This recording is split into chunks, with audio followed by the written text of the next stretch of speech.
Hi guys, it's that time again. Yes, I'm stroking the beard again.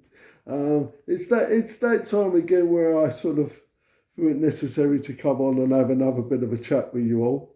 All right. Cassie and Rolo are present. I promise you. They're actually on the sofa beside me resting.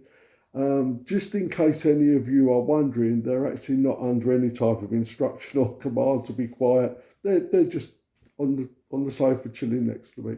Okay. So what are we going to talk about today? Well, I thought we might just touch on the subject. We might delve a little bit further into the subject of corrections. Okay. I'm sure that's the big one some of you want me to possibly talk about. Why do I use corrections? What sort of corrections do I use? Well, I think the main reason I use corrections is because I think inevitably that they're part of boundary setting. Okay. A lot of people want to argue, well, there's no good and bad behaviour. There's just behaviour, and dogs are just being dogs. But that's not what society tells us. Okay. If your dog behaves in a particular way in your home, it's very likely to be rehomed. You're going to get rid of it. Okay. Or you're going to take your frustration out on the dog, and that's going to cause sort of damage to your relationship. But society also puts boundaries on the behaviour of our dogs. Society is very, very clear about what's acceptable and not acceptable behaviour, what's seen as good and bad behaviour. So all this tosh about there's no good and bad behaviour, it's, in my opinion, it's word salad. It's just plain semantics, okay, and I don't really have much time for it. So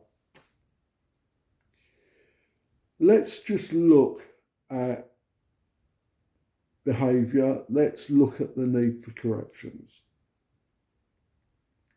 I personally don't believe in harsh corrections. What I like to do is I like to teach my dog or my dogs, or I like to work with clients and their dogs on their unwanted behaviours, in effect separately from them performing that behaviour.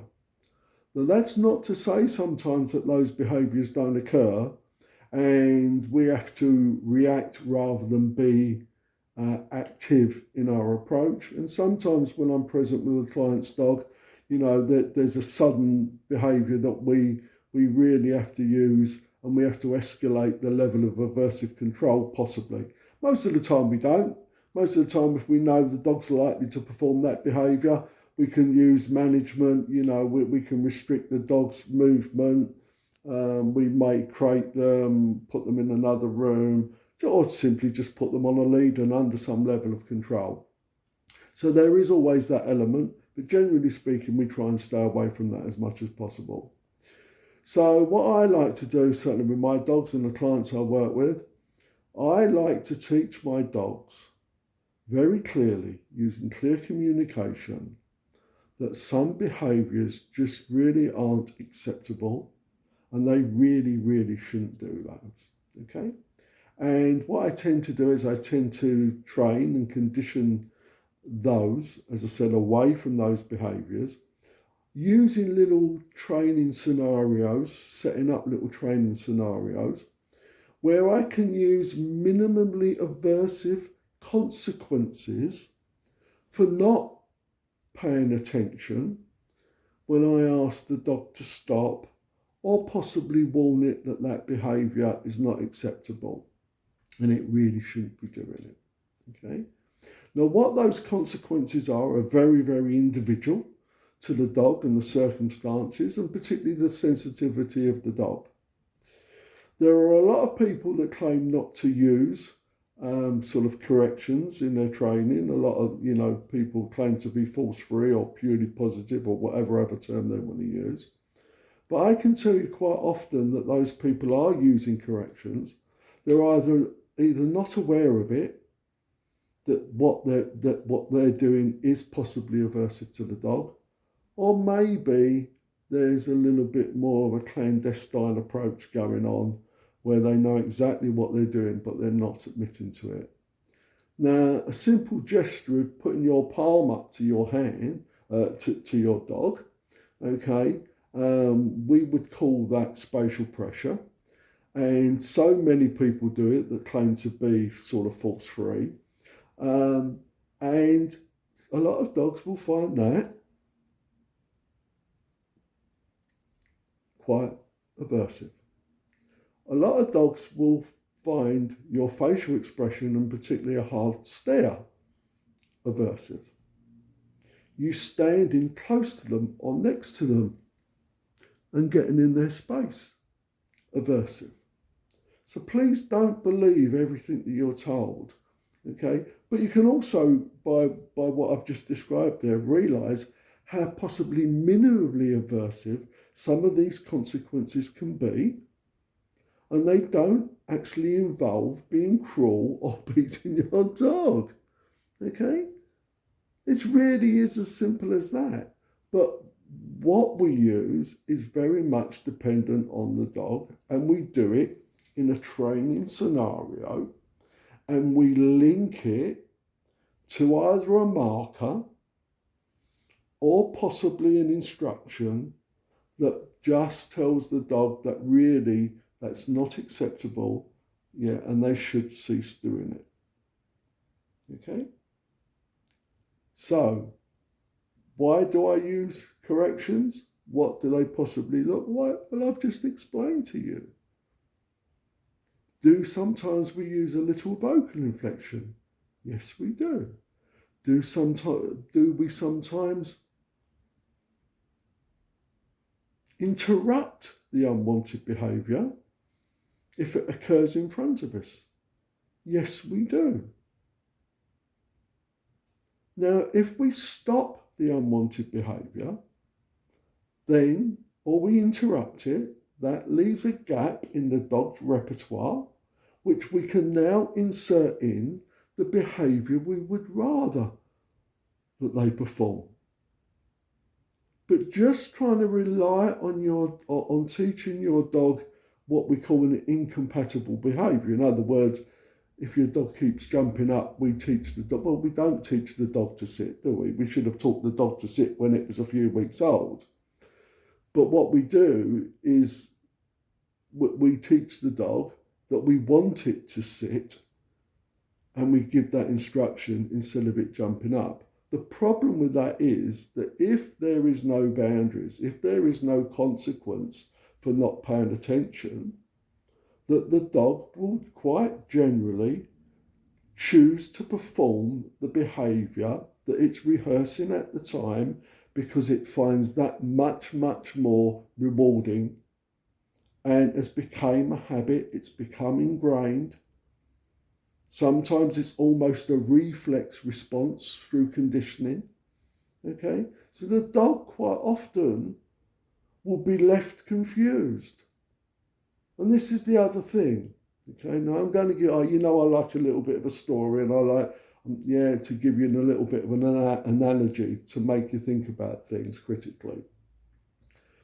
So imagine that in any relationship you have, your partner, your boss, your work colleague, your friends down the pub, your friends at the bowling green, or wherever they are, wherever that relationship is. Imagine if they don't make it very, very clear to you what behaviours are acceptable. You think about your wife or your husband or your life partner. And if they literally never spelt it out and made it clear that certain behaviours were not acceptable, they tried to divert you off in some other way, okay, rather than say, no, you can't do that, I don't like that. Yeah, and there's a consequence. We might split up, we might get divorced, you might be kicked out of the bowls club, okay, if you carry on and you persist in that. Imagine if they just tried to sidetrack you all the time.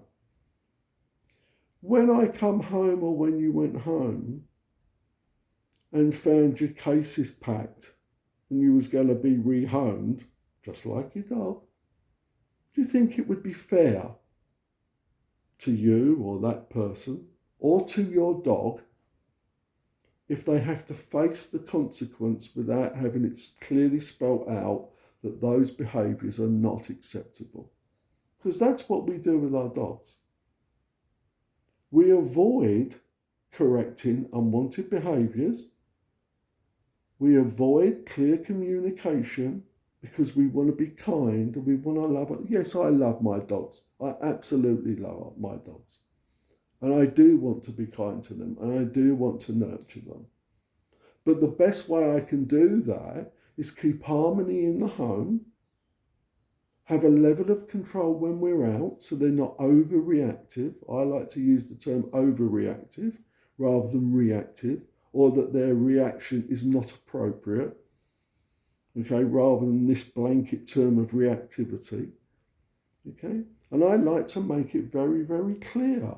And then my dogs can stay in the home. My clients' dogs can stay in the home. My students' dogs can stay in the home. Imagine you go to the bowls club and you just turn away one day because of your level of behaviour and no one's ever spelt it out that it wasn't acceptable, but now you've got the bouncer standing in the door or the security or the committee members telling you now, no, they've revoked your membership and you're barred. Wouldn't be really fair, would it? It's not clear communication, is it? It's not the way really that we conduct our relationships. It's not. So do I use corrections? Yes, I do. But they are minimally aversive. They are tailored to each of my dogs and their level of sensitivity. And they are trained and conditioned so I don't need to escalate the level of aversiveness because I can avoid or I can interrupt very quickly any unwanted behaviour with a simple word. They never get to face the consequence. They avoid it, which is basic nature. Okay? That's basic nature. That we learn the things that are unpleasant. It's our survival instinct. It's the survival instinct of any sentient being, particularly mammals and our dogs and ourselves, to avoid things that are unpleasant and avoid the consequences of interacting with those things, or keep persisting in the behaviour while we're interacting with those things. That's how nature works. Okay? So very quickly then, to sum up, I teach. And how I do this? Well, this is how I would do it exactly for you and your dog. Well, that's why you would pay me, because we would tailor it. I would never ever ask you to do something that you were totally uncomfortable with. Quite often, in actual fact, when I'm working with clients, the level of corrections they use, and I have to say, please don't do that. There's no need for that, and it's ineffective, and your timing's off. So, we're just upsetting the dog and possibly physically hurting the dog, or certainly hurting its feelings unnecessarily, and it's having no effect at all on modifying their behaviour. And quite often, please don't do that. There's a much, much smarter way. Let me show you. Let me teach you for your particular dog. Oh, wow. Quite a lot. I didn't even realise that was aversive. I said, well, it probably is. Your dog probably is, because it stopped the unwanted behaviour. And now what we're going to do, we're going to put that on a cue or an instruction, and we're going to put a marker word in front of it, okay?